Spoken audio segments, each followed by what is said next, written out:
want to talk about this song, but I have to talk about this song in order to get to the other song that I do want to mention. I wrote a song called Wingspan. About 2 years ago, I decided to leave my full-time day job and launch myself into full-time music. And the song Wingspan starts out with a scene from the Indiana Jones movie, The Holy Grail, where Harrison Ford, his character, has to get to the Holy Grail, but there's nothing but air between him and where he needs to go. And it's about a leap of faith. So I start the song there. And so it's Holy Grail, way over there, nothing here but empty canyon and open air. On the ledge, at the edge, someone tells me, if I can take that step, the path appears. And it goes on. And the chorus is sort of a lifted up, upbeat, working on my wingspan, doing all I can to become who I am. Like, and it's written in the first person, the pronoun is I. And I wrote it to accompany my own journey and my fear about, like, oh my God, this is the question, like, if I'm a terrible poker player. Some friends and I will get together sometimes to play poker just as an excuse to chat and catch up.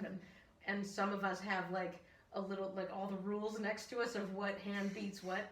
But there's this concept of, like, you call, and you have to show your cards if someone calls, like, again, I couldn't even begin to explain it because I'm terrible at it. But this was my this was like calling. That moment of course I know I'm a musician. Of course I know and feel and believe to some degree that that's why I'm here. But I was terrified to try. Because what if I was wrong? What if I failed? What does failure even look like? Like, I can have an intellectual conversation about it, but emotionally, I was terrified. And so I wrote Wingspan as to lift up my own spirit and to assuage some of the fear that I was carrying about it. And so this song, yes, Rocky, did you like that answer?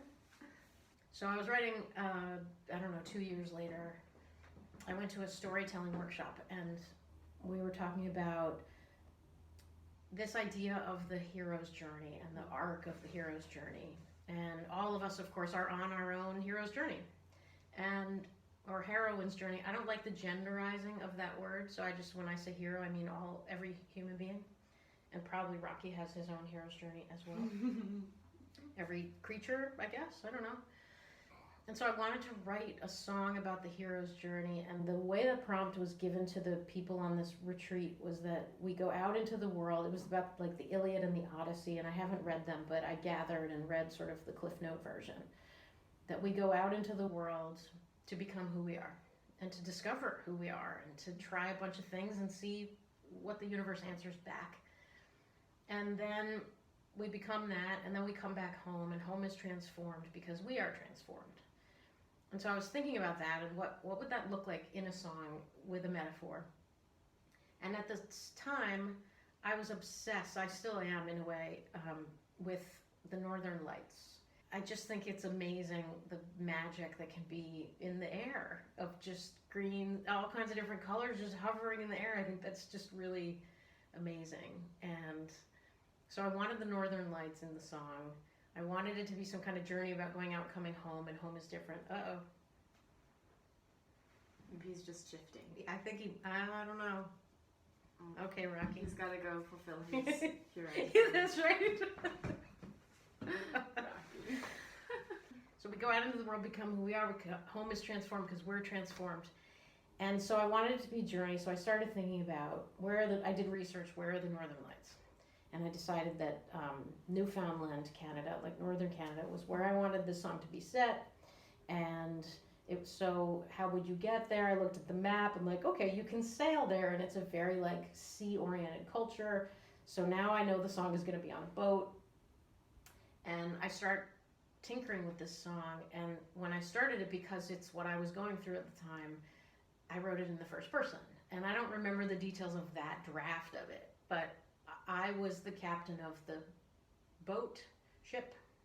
I did all this research on, like, when it has sails, what is it called? Is it a boat? Is it a ship? And so on. Then I realized, well, there need to be other people on the boat. Anyway, so I started writing it in the first person, and I realized this is now Wingspan on a boat.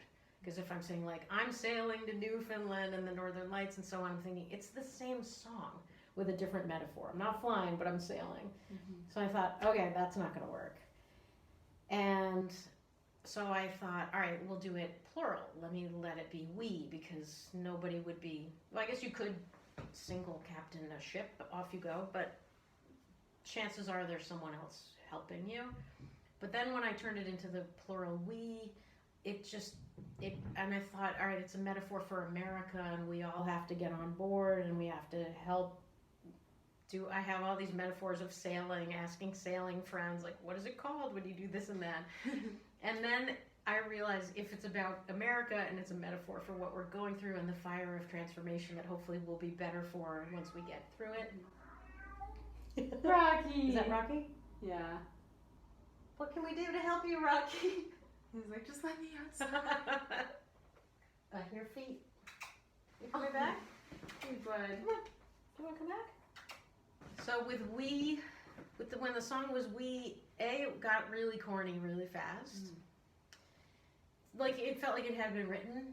And it was important to me that we were going to see the Northern Lights, which was never going to be in America. Like once in a while you can get lucky and see them like on the northern Maine border or Vermont border. But if it's about America and the health of America, why are we going to Canada to figure that out, right? So that got confusing. And then all of a sudden I started doing more reading about the Iliad and the Odyssey, and the main character on that journey is Odysseus. I thought, all right, let's make Odysseus the point. And I changed. I don't usually write a song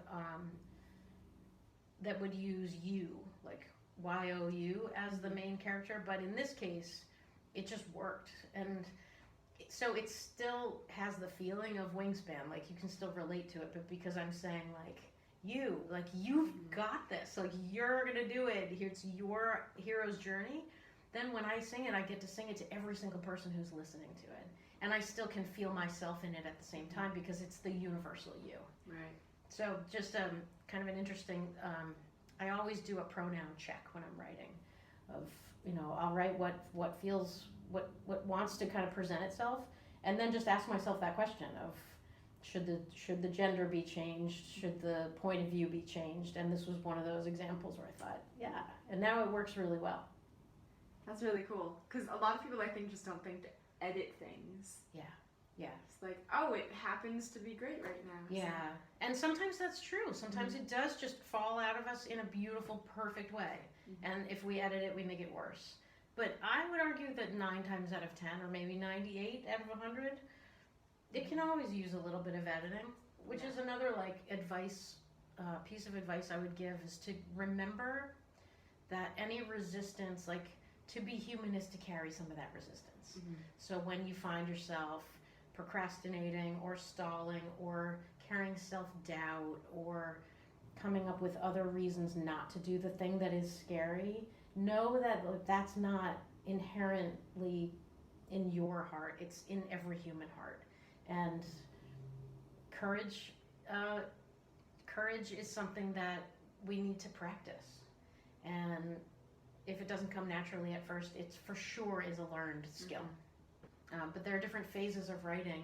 So keep in mind that the creative, open, almost for me anyway, can be a very spiritual phase where I just try to stay out of the way and let the art happen, is a very different moment from the editorial phase. And what often happens when we're writing is the editor is a great member of the team, but a lot of times when we're trying to channel the creator, the editor shows up too soon, and the editor says like, I don't know about that. Should that be a semicolon or a comma, or that's not very good, or all that stuff. I mean, really, there's 3. There's the creator, the editor, and the critic. And the critic just isn't welcome at the party. And everyone should remember that we all carry it. It's not. I don't think it's our own healthy voice, but I think it's echoing some of our culture. So to let the creator have room to breathe, and then know that the editor will have her time. And we want the editor later, but not in the moment of creation. If we try to edit and create at the same time, it doesn't typically go very well. And if we let the critic is the one that's saying like, how dare you? Who do you think you are? Brene Brown is a terrific resource to reach out to. around language connected to the critic that we all carry around. She's written lots of terrific books and has a TED Talk that's, I don't know, has 8 million views or I something. think I've seen that. She's really talented and just such a gift in helping us all shine a flashlight in the corner where the mold is growing, where we all carry shame or we all carry doubt, but we never talk about it. And so everyone just assumes like, well, it must just be me. And she's out there saying, guess what? It's to be human is to carry some of this psychology. And so then when we know we're not alone and we know we're not uniquely broken and we know we're just human, then we can be more courageous because we're not clipping our own wings. We're understanding that we all struggle with the same stuff, and so let's get to it because the world needs us. The world needs us to be healthy and strong and capable. You heard the call of the ocean, where the wind and waves conspire their secrets and everything they will say. Packed up your questions and pushed off the shore, drifted into the mist, searching for so much more. The snow moon on the rise, hang on tight. It's gonna be a hell of a ride, so come on, I can see us begin. Wait for the moment the sails catch the wind. Where you're going takes the helm from where you have been. New Haven and Newfoundland, etc. That's so pretty. I love that. I So if I remember were reading to- that at the gig actually. Oh, nice. So if I were to say like something, here we go now, we're on the boat and we're sailing. It was like Right. super corny right away, and I thought, nah, it's not gonna work. Yeah. And when it was me, the song Wingspan is working on my wingspan. It's not in this key. Doing all I can. Working on my wingspan to become who I am. So if I were to do Newfoundland in the first person, Right. it's the same song. Like, Yeah, that's Yeah. interesting. How Mhm. much of a difference that makes. Yeah. we're all stronger when every single one of us is stronger and healthier. So thank you for contributing to all of that. Well, thank you for helping out. Yep. It's great.